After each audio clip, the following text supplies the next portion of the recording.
Good morning and welcome to Rising. We've got another just superb show for you today. That's the word I'm going with. I think it's superb. Magnificent. Glorious. Glorious Thursday, Robby. Magnificent, just like your company, Niall. Well, indeed. And this is a very nice place for Robby. Oh, very stylish.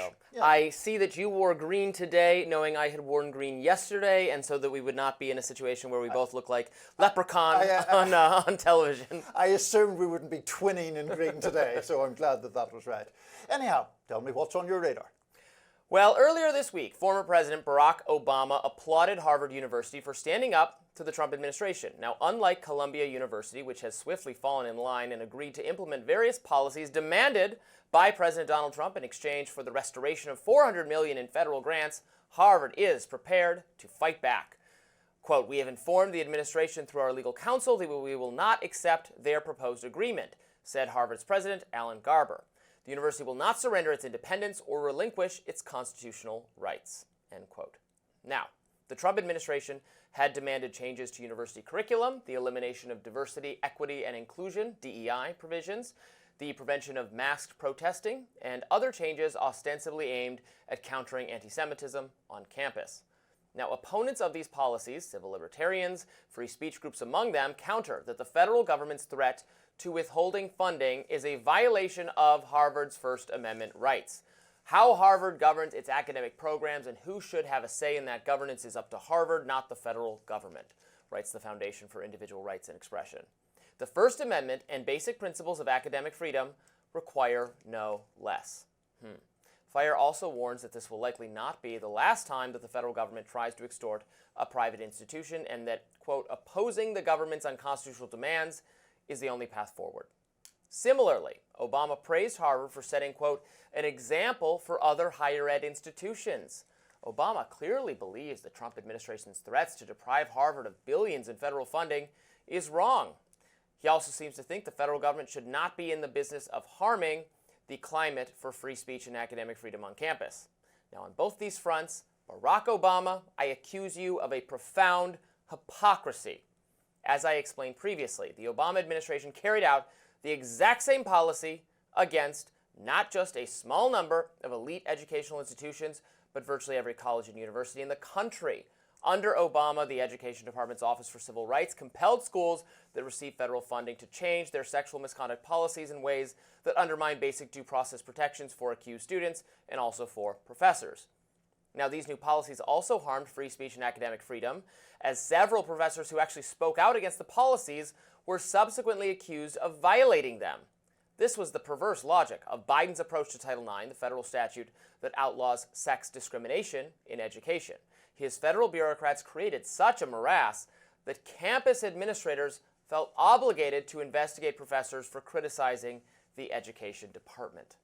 Moreover, the Obama-era policies were stridently opposed by Harvard's law faculty, and that's really what I wanted to get into today. In October of 2014, 28 Harvard law professors, 28, signed an open letter condemning the federal government under Obama for meddling and encouraging the university to encouraging the university to resist the tyranny of Obama's Title IX enforcement. Quote from their open letter, "The university's sexual harassment policy departs dramatically from these legal principles, jettisoning balance and fairness in the rush to appease certain federal administrative officials," wrote the professors. "We recognize large amounts of federal funding may ultimately be at stake, but Harvard University is positioned as well as any academic institution in the country to stand up for principle in the face of funding threats." Again, I wasn't talking about Trump now. That was talking about Obama 10 years ago.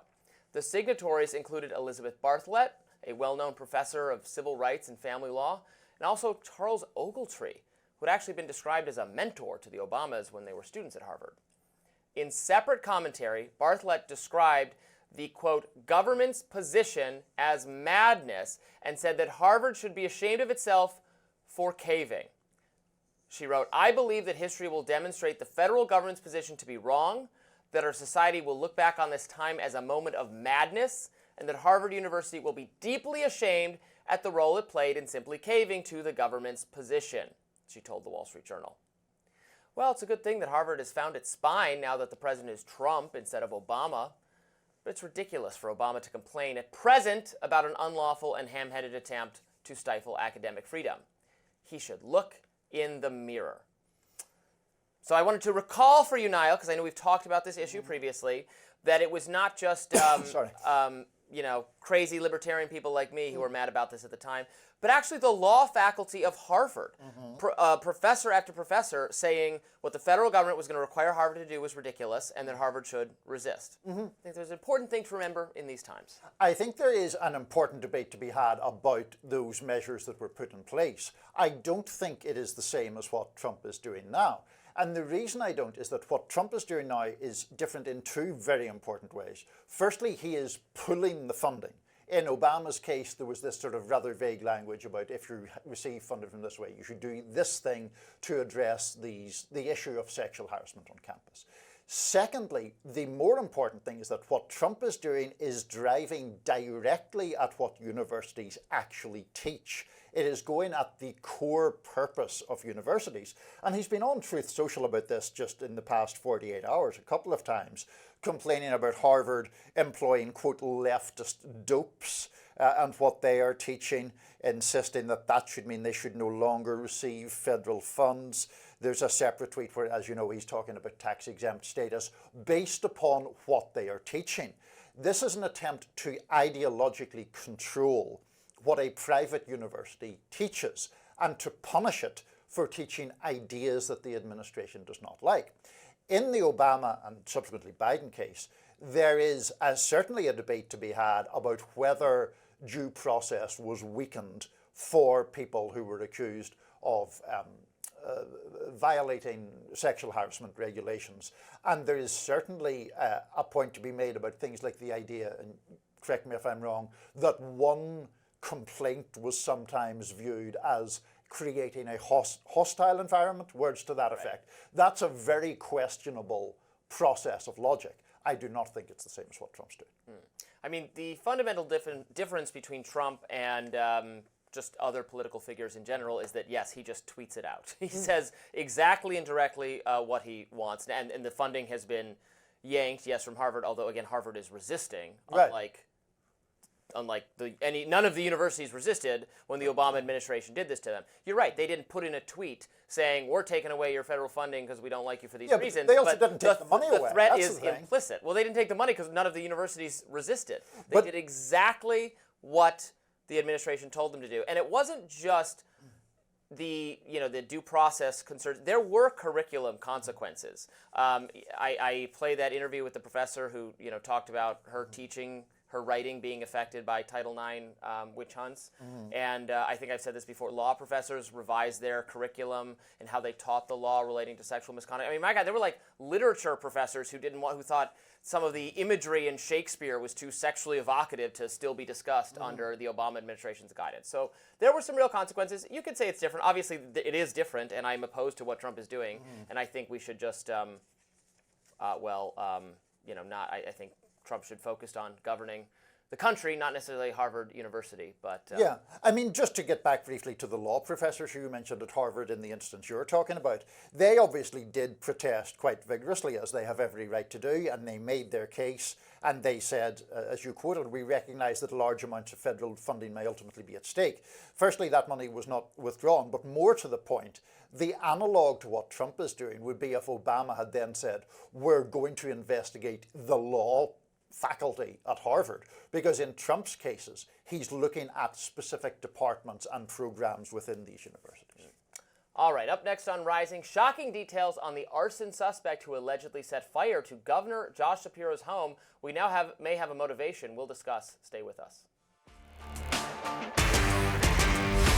A newly released affidavit is shedding a little light on the man allegedly behind the fire last weekend at the Pennsylvania governor's residence. According to that affidavit, the suspect, 38-year-old Harrisburg resident Cody Balmer, placed a call to Dauphin County 911 after the attack, identifying himself by name and railing against Governor Josh Shapiro's views on the war in Gaza. Now, Balmer told 911 operator that Shapiro needs to know that he, Balmer, will not take part in his plans for what Shapiro wants to do to the Palestinian people. Balmer continued saying Shapiro needs to stop having his friends killed, and said, quote, our people have been put through too much by that monster. Police also said Bomber indicated that he planned to beat Governor Shapiro with a small sledgehammer if he encountered him while setting the fire. The revelations from the affidavit come alongside a report from CNN detailing how in the days before Bomber allegedly set fire to the governor's mansion, people close to him said he was acting erratically, chewing on batteries and disappearing.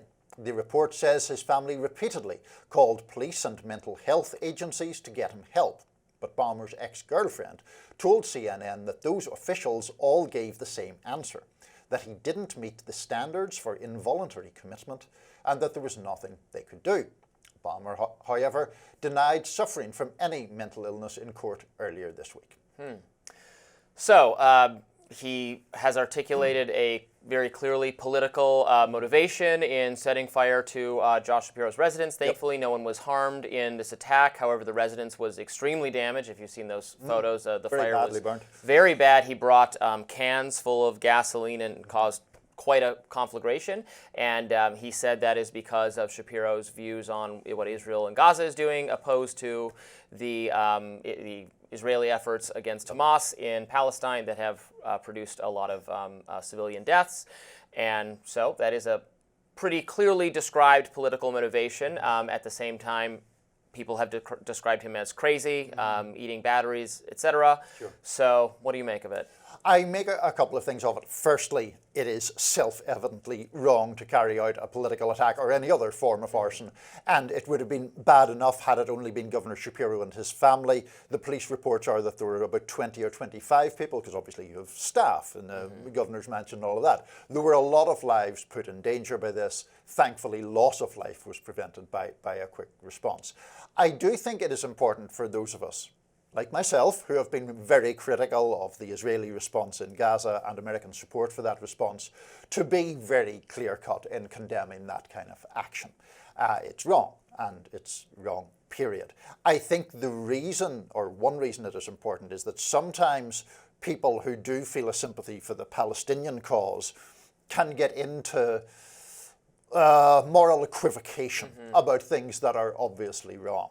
Look, when it comes to what has happened in Gaza over the past now, a year and a half, I think it is a moral disgrace. And I think that American administrations under former President Biden and under President Trump have backed the wholesale slaughter of people, the denial of food and medicine, bombing of hospitals. I think President Biden and people around him who would profess their concern for human rights will bear a moral stain for that for a very long time, as they should. I think that Trump has endorsed what is effectively ethnic cleansing. I think that is appalling. So all of those things are gruesome and terrible.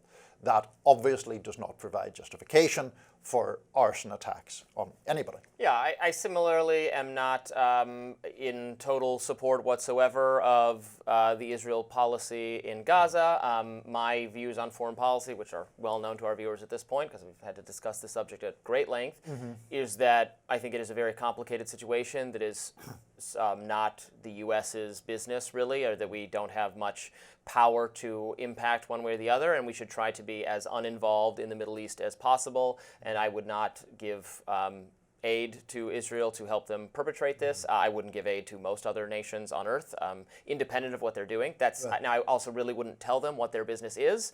If they have determined that undertaking this operation to dismantle the terrorist organization on their borders is necessary, I'm not going to advocate the U.S. interfering in that, but we don't have to be culpable in it or funding it, is my basic view of the conflict. With this attack on Shapiro specifically, I do think, I am not going to make this argument. I think there's way too much casual conflation with rhetoric and actual violence.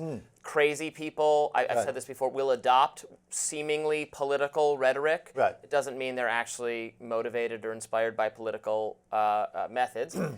I think that point is often ignored when the perpetrator can be described as some kind of right-wing lunatic, where then we get a whole lecture about how Fox News and gun culture and everything else conservatives have ever done is why, let's say it was some white supremacist type person who attacked Josh Shapiro. We'd be hearing about how it's Tucker Carlson's fault. It's everybody's fault. Here, this is a left-wing crazy person or a crazy person with left-wing motivations doing this, and I'm not hearing much of that from the media so far, nor do I think it's appropriate to do so, to be clear. I would be saying, well, that's a little silly, but I think that focus is very selectively applied by our mainstream media class. So to actually sort of, in a way, endorse that view, isn't Sarah Palin at the moment, hasn't she reinvigorated her libel case or defamation case against the New York Times, which dates back to the Gabby Gifford shooting? And whether she would, now that seemed clearly a deranged person who did that rather than somebody who was really motivated by ideological beliefs. But let alone specifically motivated by Sarah Palin's campaign having put blast targets on districts, which is insane. Absolutely.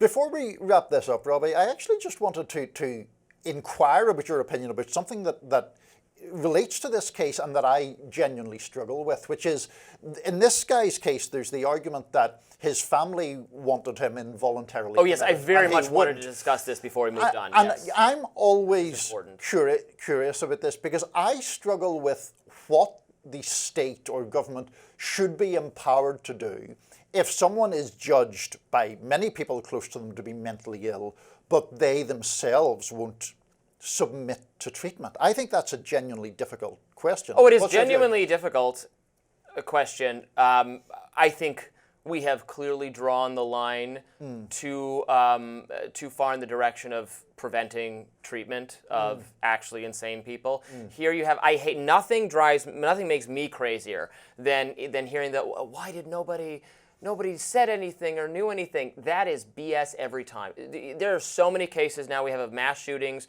or crazy people doing things where, yes, their family spoke up. And law enforcement was notified. Mental health professionals were notified, but nothing got done. Sometimes because of carelessness on the part of the authorities. The Parkland shooter was referred to every law enforcement center you could possibly imagine, and nothing was done. It's infuriating. But in this case, they said, and maybe they're right based on the status of the law, he doesn't meet the standards and there's nothing we can do, even though he's, according to them, was chewing on batteries and doing other crazy... Look, I think you should be able to involuntarily commit someone on that basis. I would, as a libertarian, I would have previously, before I lived in a city and had more regular exposure to crazy people on the streets, I would have said, well, but can we really, trust giving the government the power to say you're crazy so we can lock you up? Now, having interacted with crazy people on the streets more, I see that it is not, it's not blurry. It's not unclear whether they're suffering from some kind of mental delusion. It's not the same as saying, well, people could say I'm crazy because I have kooky views. No, these are people who are writhing in the street, who are unclean. It is so easy to identify that they need medical intervention. They need antipsychotic medication. Is what they need. And when they have antipsychotic medication, they're more stable. I think that is true. It is highly unusual for me to be slightly more libertarian than you on anything. The question that I often come back to is, if you allow people to be involuntarily committed, how do they get out again? I think there is a question there. If you deprive someone of liberty because they're clearly crazy, which does happen, at what point do we decide they're mentally ill but not quite clearly enough crazy to give them back their liberty? And I think that's a difficult question. Well, and this is a similar problem with people who suffer, horrible drug addiction. You can get them on programs. You can, but it's very hard to quit addictions. It's very hard to, if these people, they take antipsychotic medicine, they are much better. They are stable again, but then they get off it, then they relapse into, sometimes it overlaps with drug abuse behavior, so scrambles your brain that there's nothing you can do for them. It's a difficult problem. I'm not saying no, lock up everyone immediately, but I think when I was younger, the novel One Flew Over the Cuckoo's Nest had a lot of impact on me and my thinking about mentally ill people. That novel really did, I think, inspire a generation to be much more skeptical of mental health treatment and say we're criminalizing uniqueness and individuality, which really appealed to me as a young budding libertarian. But now I see reality in this case a little bit different. Yes, absolutely. Still ahead on Rising, new revelations from the Trump administration after Kilmar Abrego Garcia was mistakenly deported to a Salvadorian mega prison. We will discuss the latest. More Rising right after this. The battle to return Kilmar Abrego Garcia to the United States rages on. Maryland Senator Chris Van Hollen flew to El Salvador to check on his well-being, but the country denied him access. El Salvador said Van Hollen needed to make earlier arrangements to visit CECOT, the prison where Abrego Garcia is being held. If the American embassy got involved, however, then El Salvador says they might be able to accede to Van Hollen's request for a visit to Garcia. Here is the senator discussing the matter yesterday. The Supreme Court, 9-0, has told the Trump administration they must facilitate his return home. They've refused to do it. So I called upon the government of El Salvador to do it unless they can provide evidence that he's been involved in MS-13. They said they had no evidence. So this is not about MS-13. Meanwhile, the Trump administration is providing more info about Garcia's background. Assistant DHS Secretary Tricia McLaughlin tweeted, 1, when Garcia was arrested, he was found with rolls of cash and drugs. 2, he was arrested with 2 other members of MS-13. 3, 2 judges found that he was, in fact, a member of MS-13. That finding has not been disturbed. When arrested, he was wearing what is effectively MS-13's uniform. In a separate deportation case, Judge Andrew Boasberg has said that probable cause exists to hold members of the Trump administration in criminal contempt. Boasberg says that the Trump administration violated his order to stop deportation flights under the Alien Enemies Act. So this continues to be a member of a topic of serious debate. It certainly does. A lot to say here. We could start with Boasberg or with Mr. Abrego Garcia. I think that Van Hollen's trip there is obviously intended to keep the spotlight on the issue. He thinks it will continue to ratchet up pressure on the Trump administration. The Trump administration is not backing away from a fight on this topic because they make the allegations that we heard there from Tricia McLaughlin. The point that I would argue is this is not about whether Abrego Garcia is an admirable human being at all. It is about the fact that there was a court order, which you and I have discussed somewhat extensively, prohibiting the administration from deporting him to El Salvador, and the administration deported him to El Salvador. That is the central point. There then becomes an argument about how you get him back, whether you get him back, the administration showing no inclination, I would say, to try to get him back, and thereby acting in open defiance of the courts. Yeah, I mean, I think the discussion of his character or his history has to do with, I would say, the media initially very much leaning into, this completely innocent father, wonderful person, grabbed off the street, that kind of thing happens to him. So the circumstances of why he was initially on law enforcement's radar is I think, in fact, relevant. I'm also now seeing, a lot of conversation between, it's going to get into this gray area of, facilitate, what was the term? It was facilitate rather than versus effectuate the return of him, where it's going to be like, well, are they trying? They're doing their darndest to facilitate him, but he's at a foreign prison, and so is that actually open defiance, or did the Supreme Court, in its order, leave enough wiggle room or ambiguity to be like, well, they got to make a good faith effort, but he is not. He is in a prison in a foreign country now. I think that point is almost certainly going to end up before the Supreme Court again, because the Supreme Court does acknowledge that his deportation was illegal. That was the second sentence in their ruling. And it doesn't say that you can't use the word effectuate. It said that you have to frame that or clarify that with due deference to a president's capacity to conduct foreign policy. So I think the high likelihood is it goes back there again. I don't buy for a second the Trump administration's argument that Supreme Court ruling was a victory for them. It was not a victory for them in terms of the fundamental underlying issue. I don't either, but it might need further Supreme Court scrutiny because, they can say, the Trump administration can say this is contrary to our foreign policy interest to go above and beyond what we've already done to try to get him back. What I increasingly hear conservatives defaulting to on this issue is that, look, this is an El Salvadoran man. He is a citizen of El Salvador. He's subject to the laws of El Salvador. He is now back in El Salvador. Yes, he should not. I don't know how many of them will even concede this, but he was incorrectly sent to El Salvador. The Trump administration has said that, or they at least said that initially, conceded that, contrary to that judge's ruling. But that's the middle. He is now in the place where he should be as a citizen of El Salvador. So what can we do?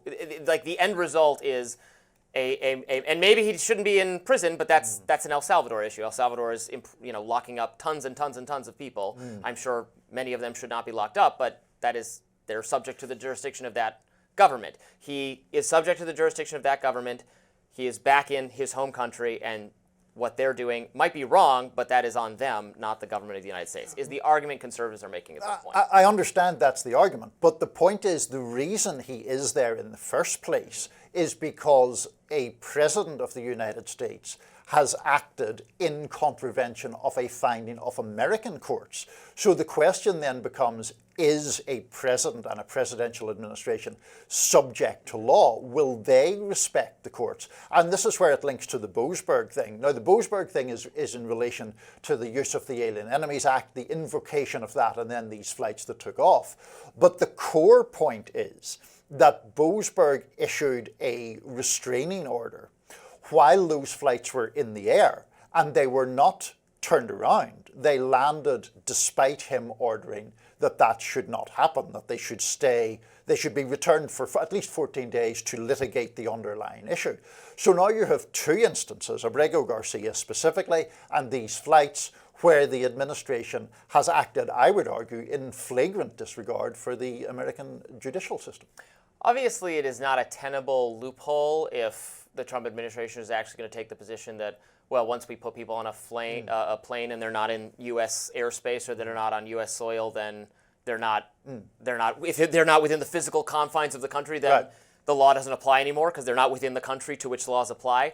That is not something we would accept, particularly in a case, and I was reading a long discussion between Ross Douthat of the New York Times and a former Bush attorney about this. I think the real test case would be if they tried to insist this if it happened to an actual American citizen.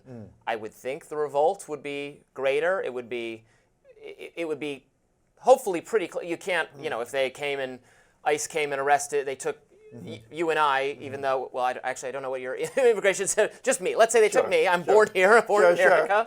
Just native born. We don't want to confuse it with foreigners being involved. Analogy cleaner. Yes. They took me and they deported me to El Salvador, and because they got the wrong Robby or something, and they said, well, we can't do anything about it now.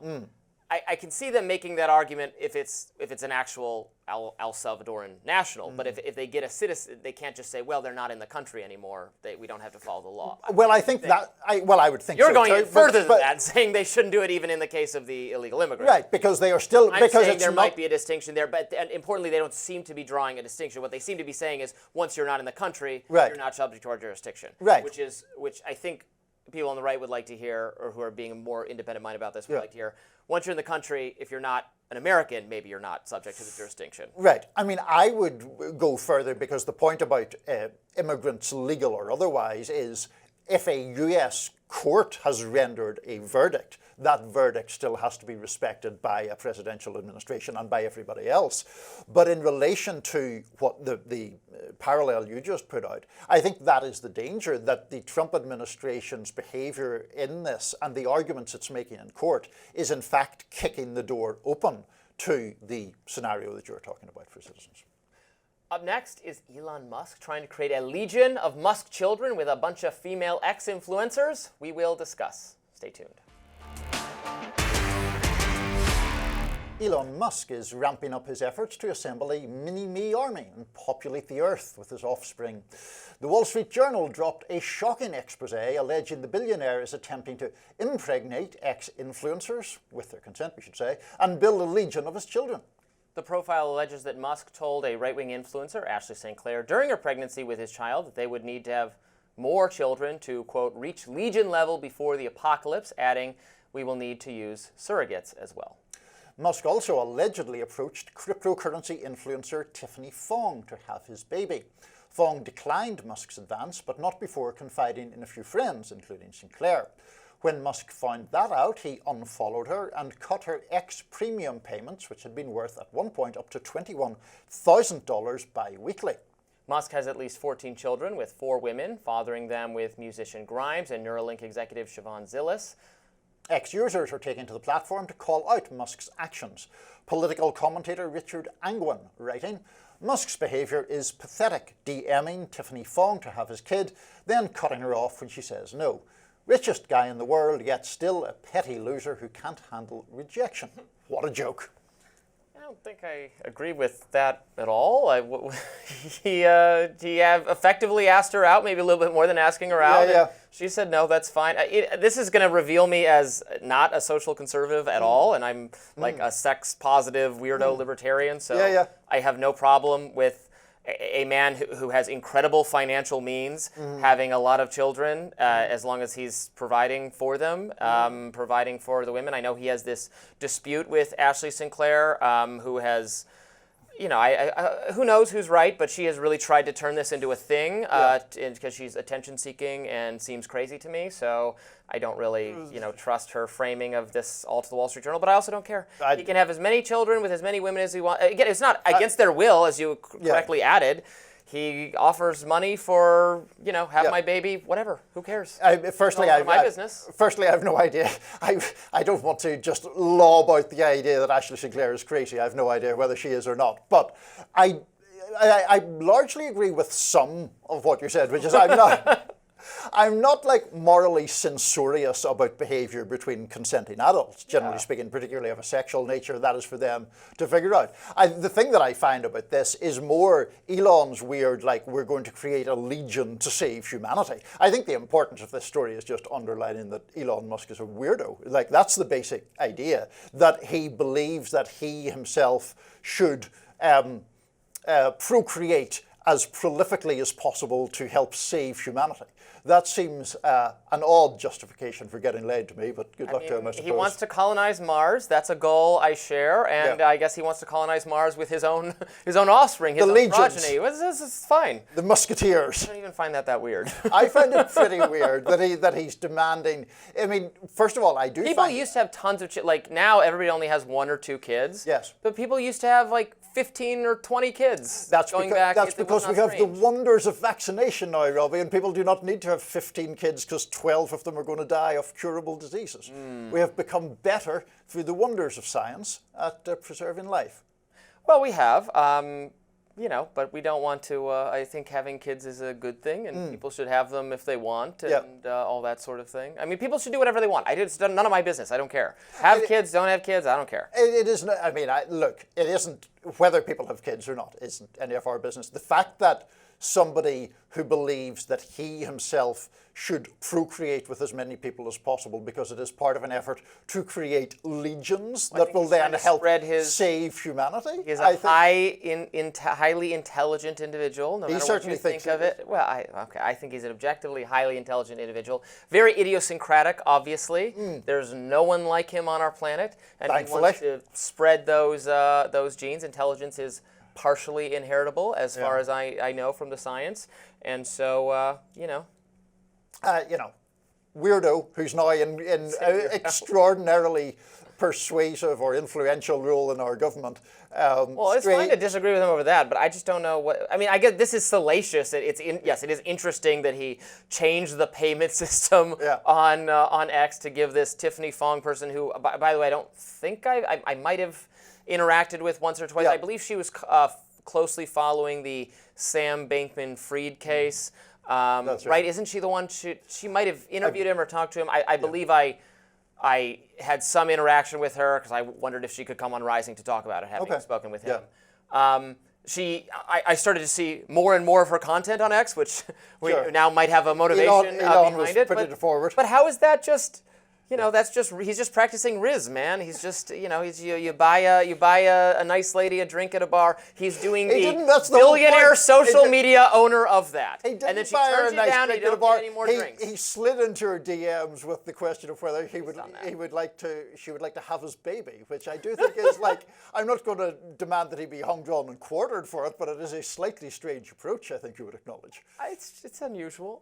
It's unusual. It's a little different. We should clarify, I think, as well, Niall, in relation to Tiffany Fong. I mean, I think we said in the intro something to the effect that he cut her payments. As I understand it, he unfollowed her, which meant and stopped retweeting her, which meant that her tweets did not reach as large an audience, and so the payment level fell. Yeah, the way monetization on Twitter works is, my understanding is you get, if you're retweeted or quote tweeted, or if you have engagement with other checkmark people, then you're then that is what helps your monetization along. I have my tweets monetized, and it does seem to roughly track. If I have a tweet that does really well or that gets retweeted a lot, then I get a bigger payment. I mean, I just did my taxes, so my payments for the year was about $1,000 from Twitter for the year. $1,000 is $1,000, Robert. Yeah, no, not looking down on it. It was not good enough to be offered to have Elon's children, but there'll be other biological limitations there as well. I mean, that would be quite a legion if there were Robby Elon babies populating the world. Maybe one day science can make the most insufferable human being on Earth. Someone no lefty could ever like. That would be weird. I think you underplay your own likability, but overestimate Elon Musk's likability. How kind of you, Niall. All right, up next, Attorney General Pam Bondi is taking on the state of Maine over transgender athletes. We'll discuss. The state of Maine is discriminating against women by failing to protect women in women's sports. Pretty basic stuff. Attorney General Pam Bondi announced a civil lawsuit against Maine's Department of Education on Wednesday.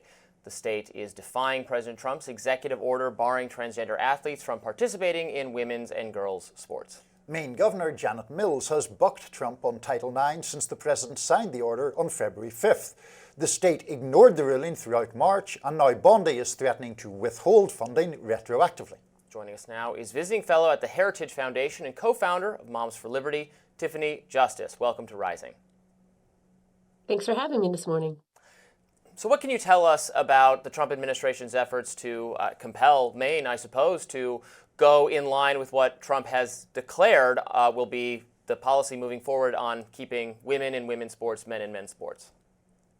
Yeah, over 50 years ago, Title IX was enacted to protect women and girls and to ensure that girls had equal opportunities in sport across this country. And unfortunately, the Biden administration decided that they were going to try to rewrite Title IX to include sexual orientation and gender identity as part of the definition of sex. And what we saw was a Kansas federal court vacated that rule, said it was completely unconstitutional. And yet here we have Maine, the governor of Maine, saying that, in fact, males should be able to play in girls' sports. And I'm excited that President Trump, Pam Bondi, the Attorney General, and Secretary McMahon are going to work to protect girls and women in Maine. One of the interesting things about this debate is that it crosses ideological lines in one, I think, interesting way, which is Governor Mills is arguing that this is a matter of states' rights, and that the state of Maine has a law that essentially ensures that people born male but who have transitioned can participate in women's sports. The federal government's position is that federal law supersedes that. So it is an interesting point, isn't it, that a Democratic governor is making the states' rights arguments and conservatives are making an argument for the power of the federal government, essentially. Yeah, I mean, I think it's absolutely preposterous to think that a state can override civil rights of Americans. There are certain rights that are protected. Title IX is a federal law. President Trump has made it very clear through his executive order that he's going to protect women and girls. And overwhelmingly, Americans and even people in Maine are supportive of President Trump on this issue. We are concerned about girls' safety. We are concerned about fair play in sport. We had a young woman speak out at that press conference with AG Bondi, who was a Maine athlete who had been injured playing. So I think what we have to understand here is that this is about the civil rights of women and girls, and the idea that a state can claim states' rights and violate civil rights in their state is absolutely ridiculous.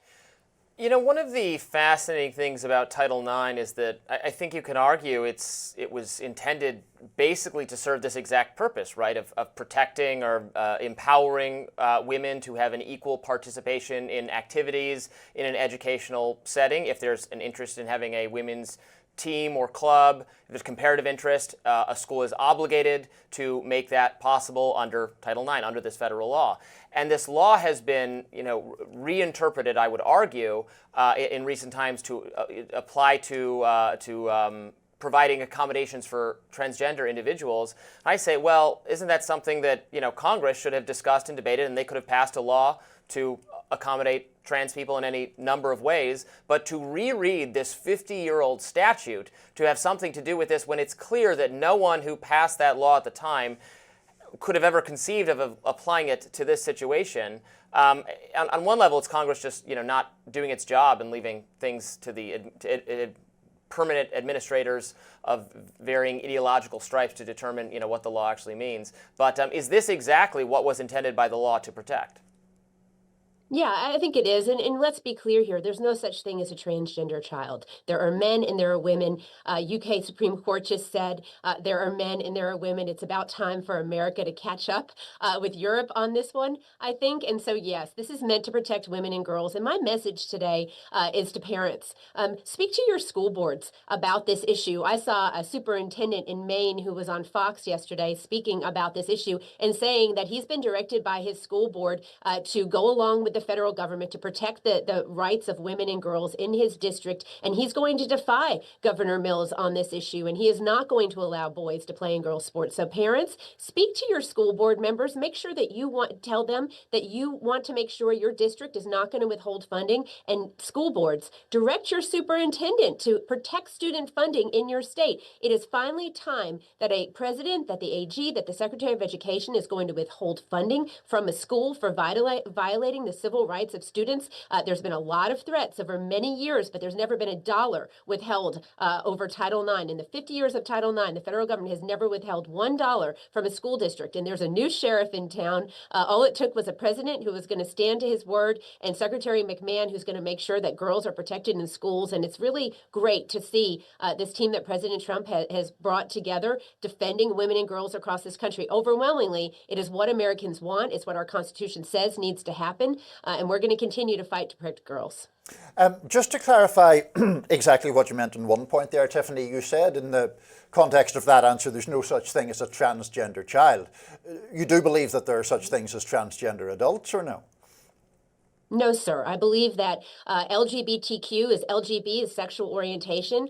The idea of transgender is a mental distress that people are feeling. And Q is a political ideology that has no limiting principle. And so you see gay people all over America standing up and saying that their civil rights are in jeopardy because of the idea that transgender people who believe that they are transgender think that they should have protections under the law. I have a lot of compassion for people who may be struggling with their idea of gender identity. But there are men and there are women. There's no such thing as transgender, and it's about time that we help people to find the help that they need in order to feel safe and comfortable in their own body. Well, what about, and admittedly this is a much smaller category, people who are intersex, which is a different thing from transgender, and I'm talking there about a very small proportion of the population who are in fact born with genitalia that isn't specifically only male or female. You acknowledge that that happens in a small number of cases, yes? But there's still only XX and XY chromosomes. And in fact, if you're treating someone who has some type of intersex issue, giving them the opposite sex hormones that they would need would actually be very damaging to them. And so again, I don't think that it's right to use the idea of intersex as some way to expand the category of sex to include anyone that considers themselves to be transgender. There are men and there are women. There are XX and XY chromosomes. And again, I have compassion for anyone that is dealing with any type of confusion or distress regarding their biological sex. But, we got into this mess because we did not affirm the fact that there are men and there are women.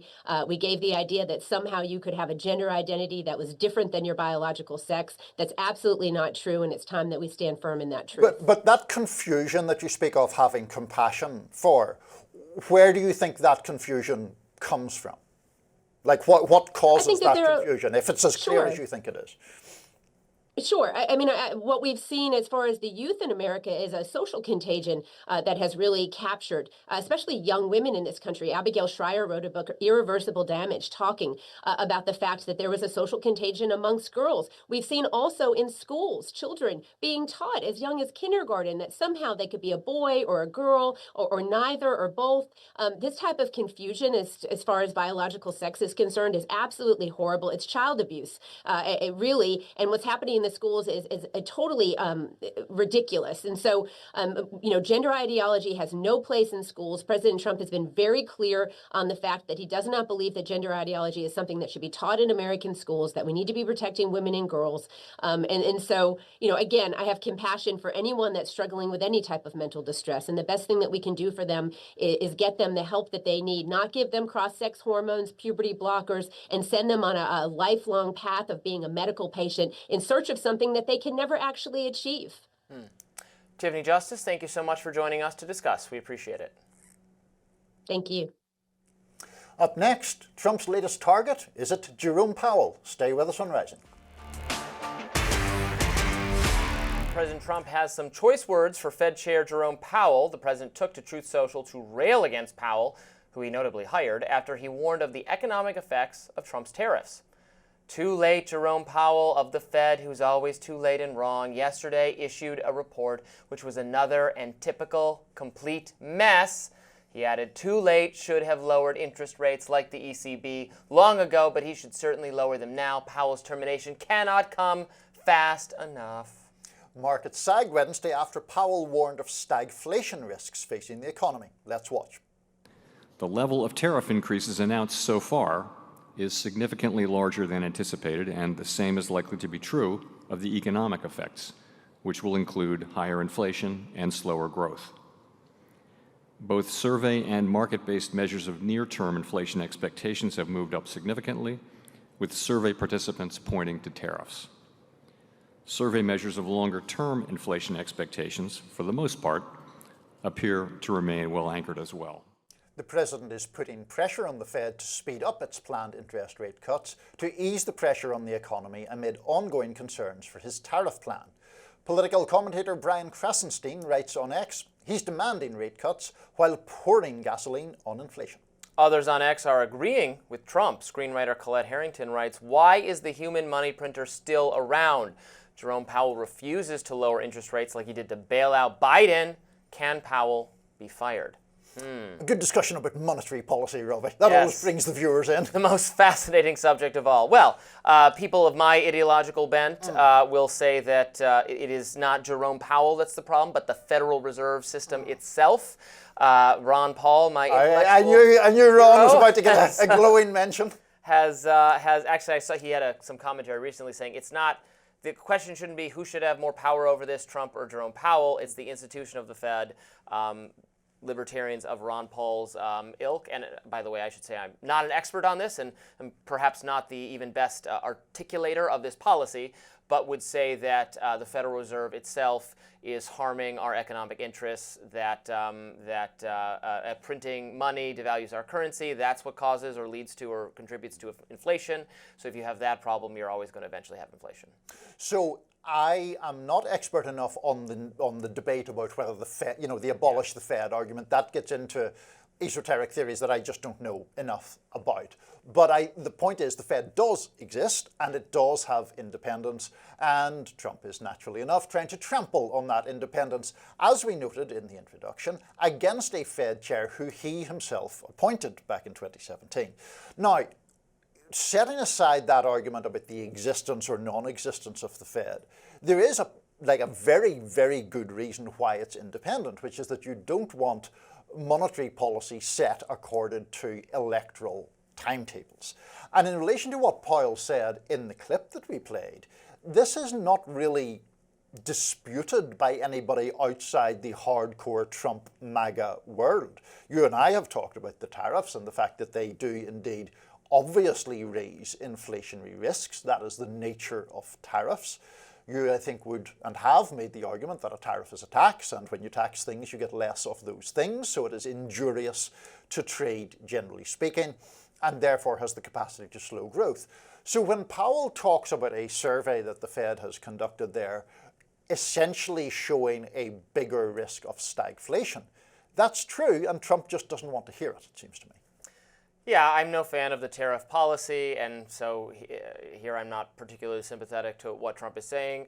Trump announced a policy that was clearly going to hurt the economy in the short term. The market reacted very negatively. The business community reacted very negatively. The advisors he surrounded himself with clearly don't actually like the policy, from Scott Bessent to Marco Rubio to everyone else. Republicans in his own party don't like it.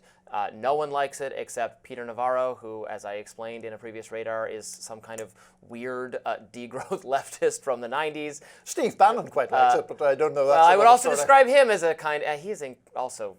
Did you hear Steve Bannon's whole rant recently about we need higher taxes on? Again, it's your kind of stuff. Higher taxes on the wealthy. This is just leftism.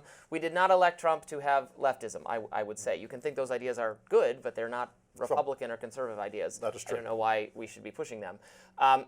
So it was very clear, and also the tariffs, unlike other things that I'm open to the argument that Republican elites have ignored, what the base or what MAGA or what the voters actually want. I think that's been true on foreign policy. I think that was true on immigration. I think there are various subjects you could say that where maybe I agree with the elites, maybe I don't agree with them. On foreign policy, I really don't agree with them. I agree with the people. On some of this other stuff, it goes the other way. The tariffs, though, are not something really that some people in the base are demanding, but for the most part are not demanding. They don't poll well, even among all Trump. We keep talking about how so many Trump policies are 80-20 policies on deporting more immigrants or keeping men out of women's sports.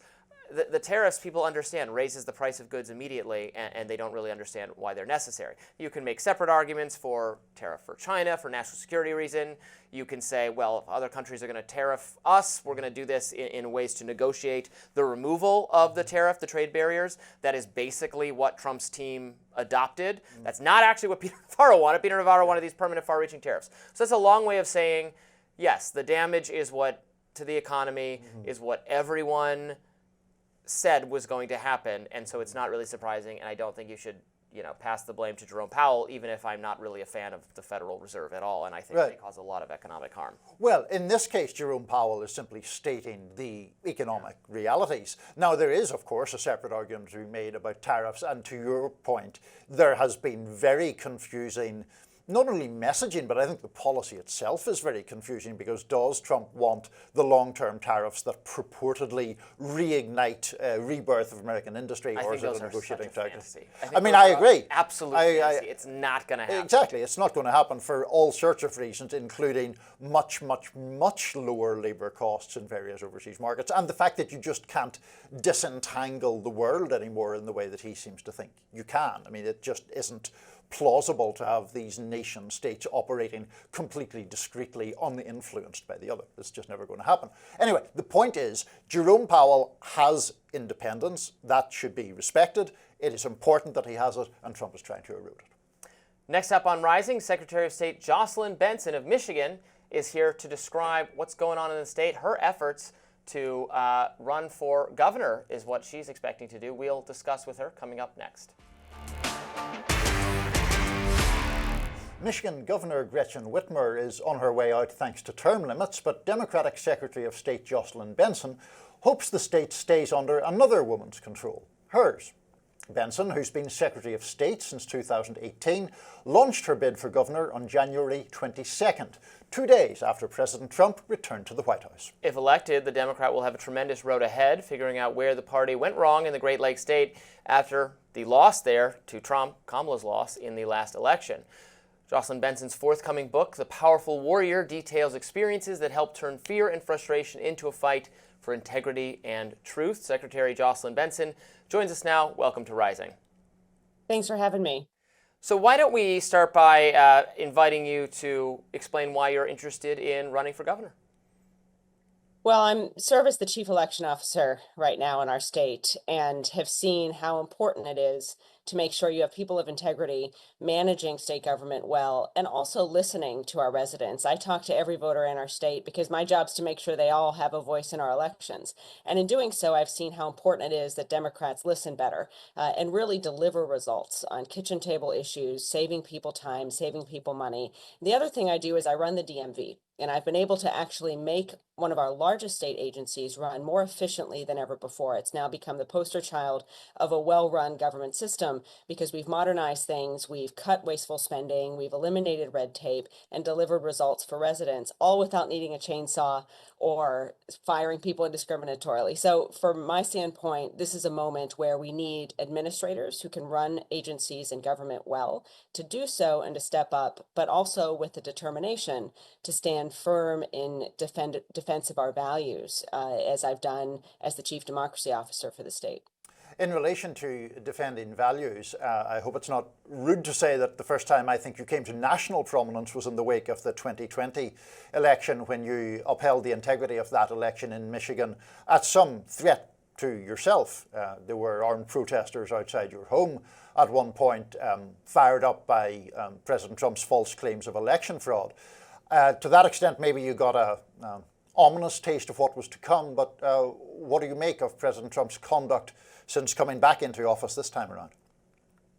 I think this has been an opportunity for the president to turn the page and actually deliver results for residents, making their lives easier, showing that government can actually cut the wasteful spending and costs that he pledged to do when he came into office. And instead, we've seen, a continuous leaning into the very types of hateful rhetoric and division that has made our country less prosperous and more divided than ever before.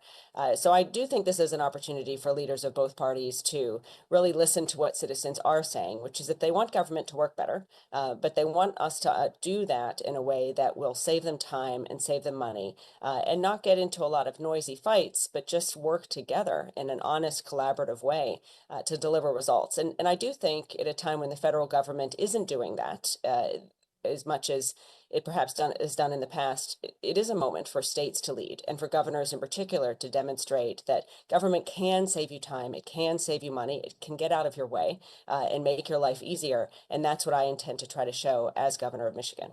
I like those ideas. I like the idea of government being more efficient and more out of the way. And as a native Michigander myself, I grew up in Michigan, I have been intrigued to see this state become, along with Pennsylvania, the two most important electoral swing states for our national presidential contests, having ping-ponged back and forth in the last couple cycles. What do you think that Democrats need to do to be, certainly they're competitive in the state, but to actually win the state next time around?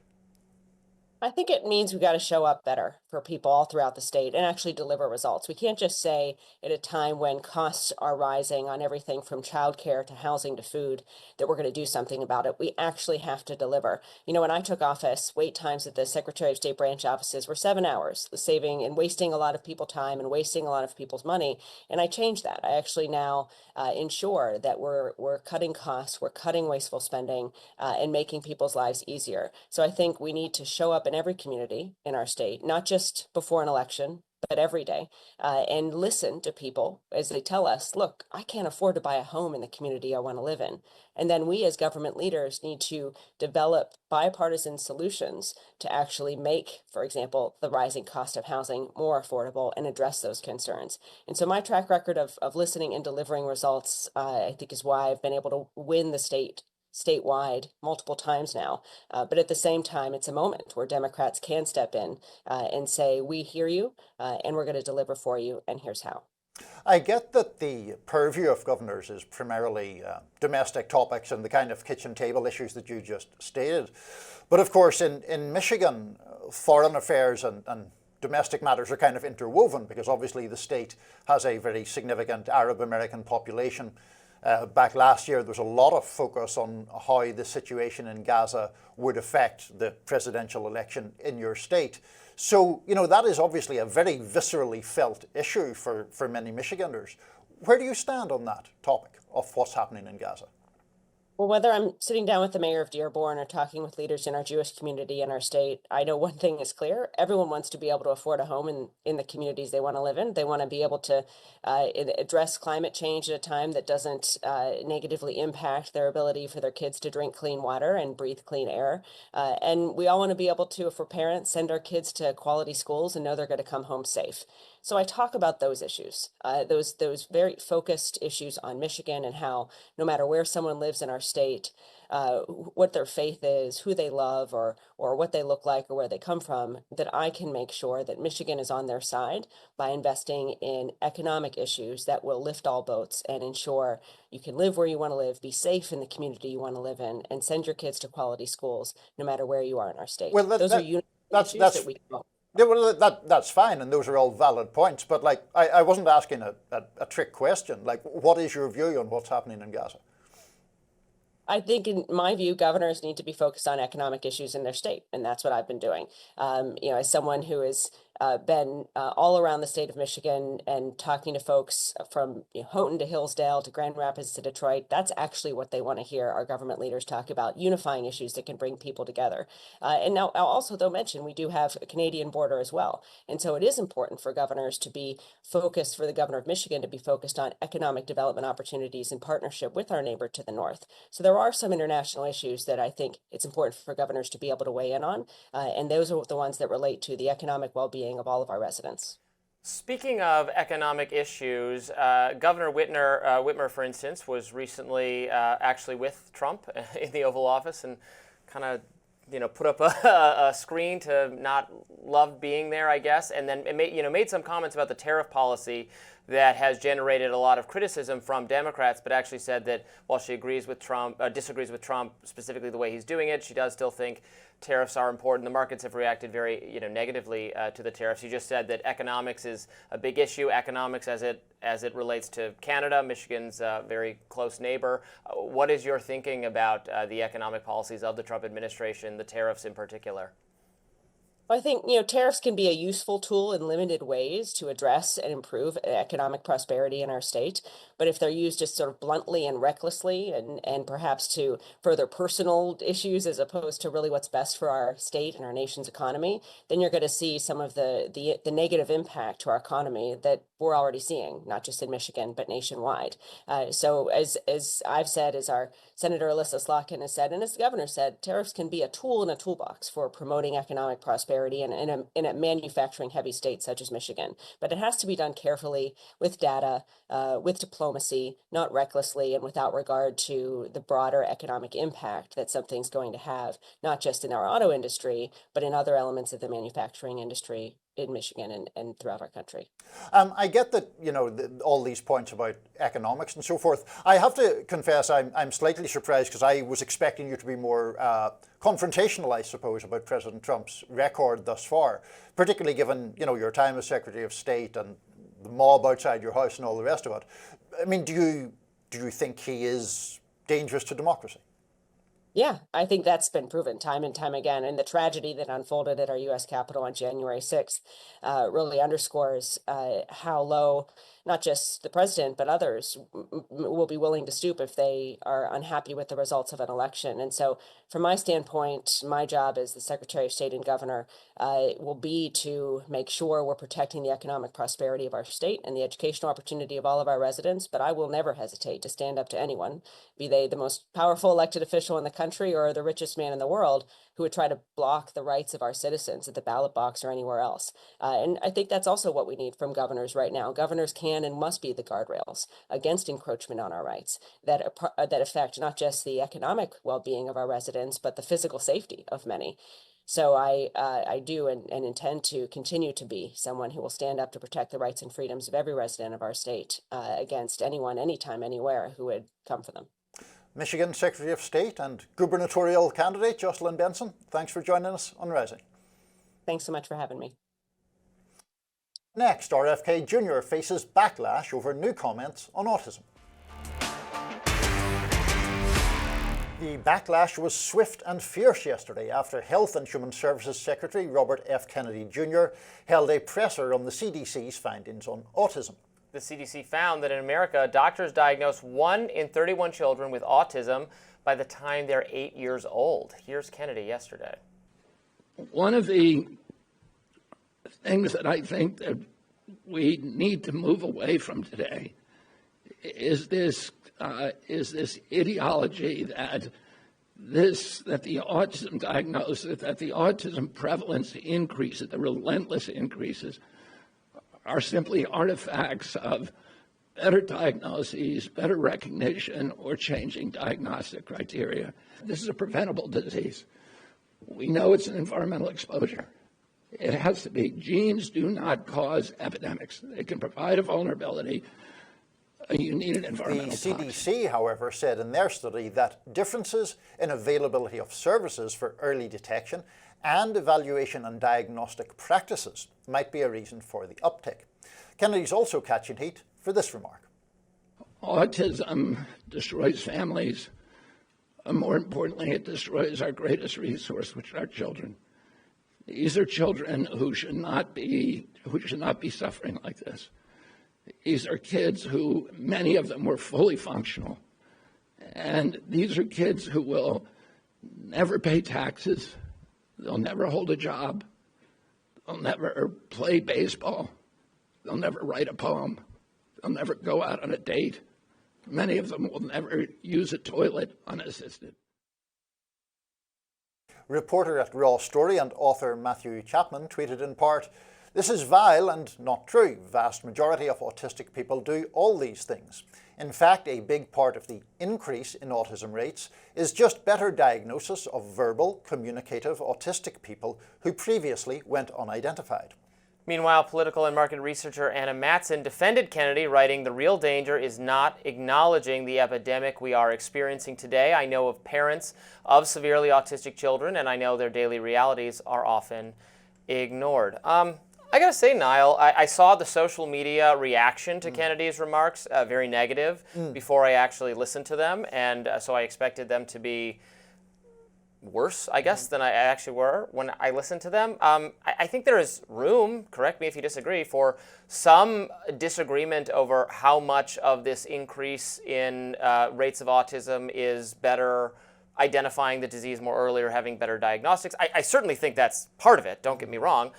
I don't know that that explains the situation entirely, and I certainly encourage more research into how to identify if there are environmental factors or whatever it is going into this. I think that could be the case. And to describe people, you know, autism is, not everyone's symptoms manifest. The range of symptoms is very, very great. There are mildly autistic people who function, who you wouldn't even necessarily know have that diagnosis. There are severely autistic people who do leave, they can still live rich and rewarding lives. I'm not saying they're something they should be put down because they're not even human or something, but that it is a substantial disruption to their lives, and we should seek better treatments and try to identify factors that may be contributing to it. That's mostly what I heard from RFK Jr. What am I missing here? Well, I think one of the things you're missing is his argument is partly that it is a preventable disease. Now, that is a highly dubious contention because we do know that some element of autism is genetic. So therefore, I mean, he doesn't really, to me, seem to be implying that it's some sort of genetic re-engineering. I think he believes that it is caused by environmental factors or a factor.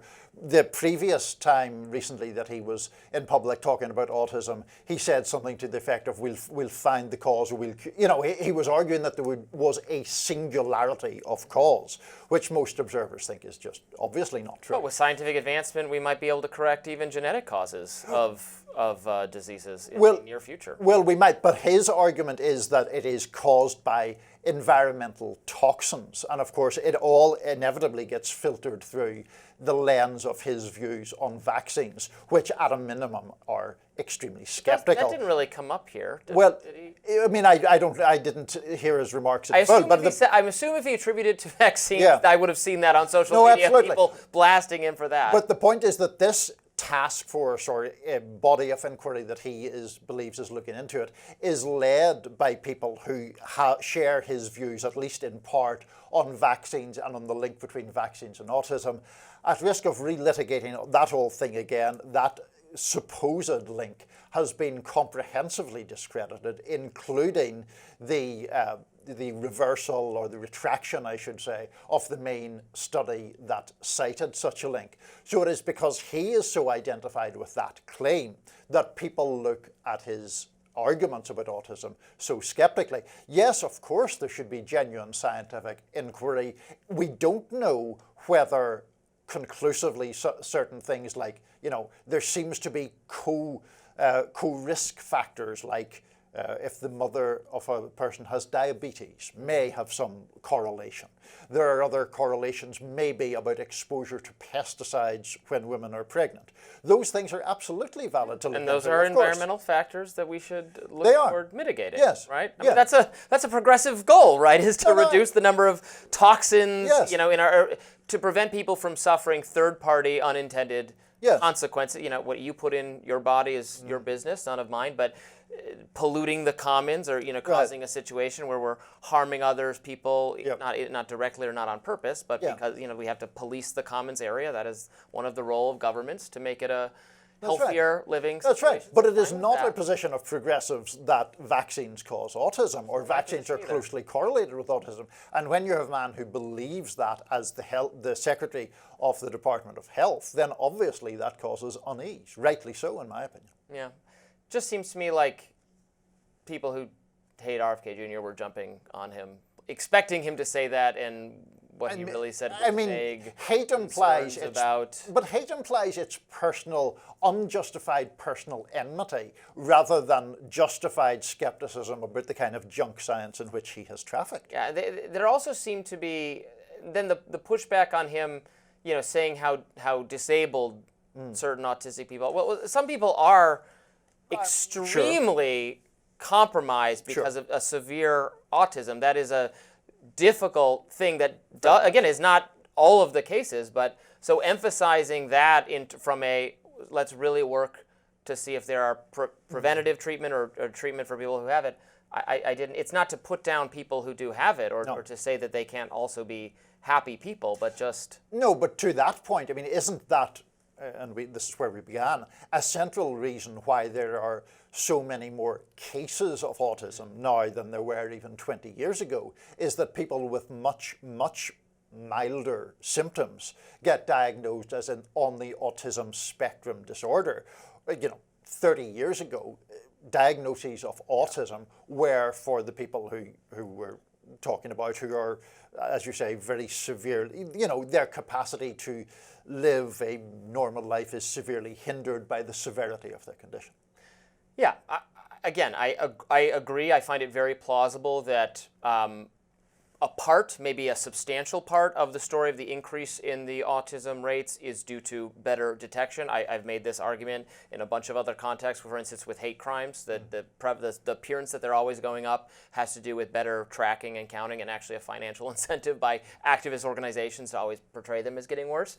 So I am not discounting that at all, but I don't think it should be, and you're not saying it is, should be outside the realm of possibility to probe whether there are environmental factors, or it could be new environmental factors we have to endure with as a modern society that deals with technology in new ways. I mean, I am like the least person on earth to be like a anti-smartphone or tech is killing us person. I'm as opposite from that as you can be. But I've noticed my attention span is shorter than it used to be because I'm always looking at social media or my phone. I think these things are influencing us in ways that we should be cognizant of. Again, I'm not saying that's the cause of it, but new technological developments alter our behavioral practices in ways we should be cognizant of. Yes, behaviorally. That's different from the 5G. Anyway, that's a whole other debate. That does it for us today on Rising. Please be sure to like, share, and subscribe so you never miss any content. And for those of you who like to listen while on the go, we're now available anywhere you listen to podcasts. See you later.